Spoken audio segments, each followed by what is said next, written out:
Really aptly named book called Why I'm Afraid to Tell You Who I Am. And John talks about 5 levels of communication. And so the first level is cliche or phatic conversation. You know how often at church or when we catch up with an old friend, we're like, how are you? Oh, good. Oh, the weather's nice today. How's the family? Yeah, it's good. Just that real small talk. How we just talk about that sort of stuff? Or at night before we go to bed, we sit down and we pray to God and we're like, God, thank you for my day, and had a nice lunch. It was good, that the weather was nice because, serotonin was released in my head and I'm happy, whatever. So we just do the small talk, It's like there's not a real sense of depth. There's not a real sense of vulnerability and openness often in how we communicate with each other and in how we communicate with God. That's the first level. The second level is facts. And so the idea is the further up these 5 points we get, the more vulnerable and open and real we become. And so facts. I want to use the example of I'll say a mechanic. I hope there's no mechanics in the room. Yeah, there's a couple of mechanics actually. Oh, my father-in-law used to be a mechanic. He's here. So let's say a mechanic. So a mechanic goes to work. And he gets there and he goes home and the wife says, how was your day, hun? He says, I got to work at 8 o'clock and I was doing an oil change and then someone came in and asked me to do their windscreen. And lunch was nice and then now I'm home. And the wife's like, okay. She's thinking I was expecting maybe a little bit more than that. But so often we just say the facts, and it's good to be able to state the facts. But there's another level of depth that we can come to in our communication. And that third level is the point of opinion. Now this is where we start to reveal a bit more of ourselves. We're not just stating things that have happened, but we're actually sharing what we think about a situation, okay? So our opinion. And so the mechanic comes home in this case, and the wife says, how was your day? And he says, yeah, well, I got to work at 8 o'clock and I was doing an oil change. And then what happened is this guy came in and asked me to do his windscreen, but I actually had a lot on today. And I thought to myself, who are you to ask me to do that today when I'm so busy? So you can see when we start to share our opinion, we reveal a little bit more about ourselves, about what we think about something that has happened. And so we're starting to become more open and more transparent, if you like, in our communication. And the fourth level of communication is emotion. Now this is where we really start to get vulnerable. This is where we really start to share the things that are going on in our heart. And this is something probably guys we often struggle with more than girls, but definitely in some case girls do find this hard. And in this case the mechanic comes home and the wife says, how was your day? And he says, got to work at 8 o'clock, I was doing the oil change, I had a lot on this day. And then this guy came in and he asked me to change his windscreen. And I had a lot on and I thought to myself, who are you to say that to me? And I got frustrated at that man because how dare he put something like that on me. And then for the rest of the day I festered over this and I just come with bitterness and an attitude because I'm just frustrated. How often does a conversation happen like that? Well, not very often, eh?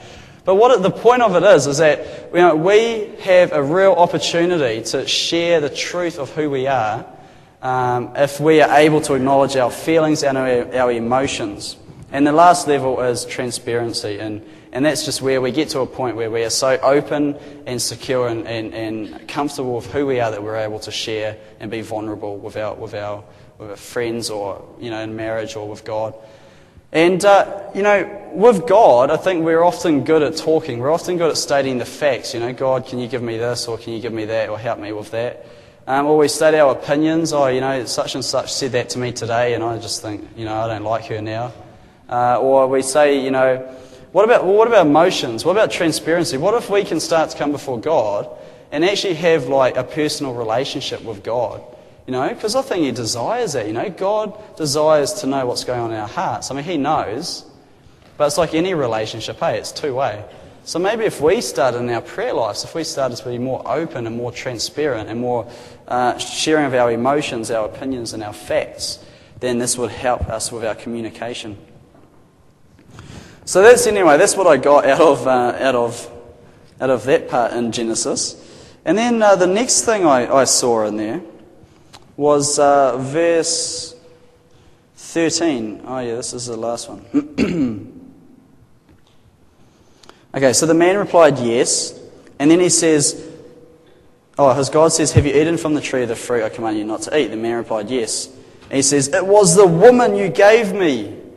She gave me the fruit and I ate it. And then the Lord God asked the woman, what have you done? The serpent deceived me, she replied. That's why I ate it. And it cracks me up. I love that, This cycle of blame. The guy blames the woman blames the serpent. And blame is a result of the fall as well. We so often blame people, don't we? We love to blame. And blame's often a way that we deal with conflict, I think. And it's often a way we deal with threatening circumstances. And I think blame is actually probably usually childish, I would say. Maybe it's a big jump, but I think blame can be really childish. These are some reasons, maybe they sound familiar to you, that we blame people. Fear of taking a risk. Fear of taking responsibility. Fear of making a decision. Fear of offering a different opinion. Maybe feelings of resentment towards someone or something that's said. Increased emotional stress. Decreased desire to communicate. A sense of powerlessness and discouragement. A decreased passion and intimacy. When we blame people, we actually learn a lot about ourselves. We learn a lot about our own brokenness and our motives to why we blame people.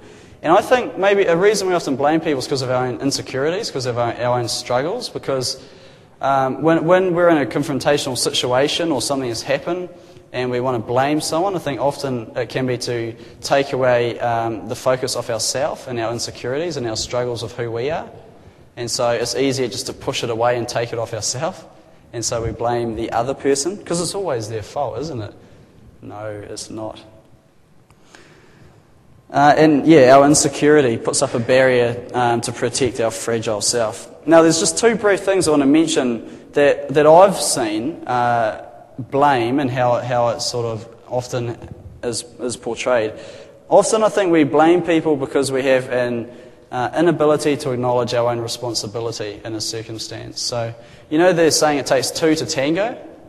So often when something, fight erupts or something happens, it's real easy to say, it's your fault, and you blame them, whether it's directly or whether it's, complaining through someone else. But so often we actually have a huge part to play ourselves, and I think with blaming, so often we need to come before God and actually say, hey, hang on, is there something that, Lord, that you need to reveal about myself, about my attitudes, about how I treated the situation, what I said? Because so often we ourselves have a huge part to play in a cycle of blame. It's not just the other person's fault. And the other thing is, I think often we blame people if we have withheld forgiveness. If something has happened in the past that has hurt us, and so we keep bringing that up in the future. Every time something happens and we say, well, you said this 5 years ago, and there's this resentment, this bitterness, there's this stuff that's gone on that we've held on to and we haven't actually, forgiven them for it. And so what often happens in blame is we actually, not only do we actually stop ourselves from living in freedom, but we stop someone else from living in freedom. But it starts with us. It starts with us reflecting on ourselves. It starts with us thinking about where we are at. Blame doesn't usually bring out the best in us, but it sure does help us understand ourselves better. The next slide is another picture. And so as a result of the fall, this is what has happened. God has... He's created us in His image, okay? So in order for us to really have a foundation to understand who we are, we need to find that in Him. Because of the brokenness that happened with the fall and the separation of a personal relationship with God, we have tried to find all these different ways to try and find fulfillment in our life. And so if I was talking about this like a year ago, I just would have been like, this is where young people always go wrong. But I've been learning like more and more and more that people of all ages struggle with this. It's not just a young person thing. It's really, a lot of young people struggle with it because they're finding themselves in life. But a lot of old people, or older people, I shouldn't say old people, get myself in trouble. Older people also, can struggle with this. So God's created us in His image, okay? So He's created us to find our identity, our belonging, our self-esteem.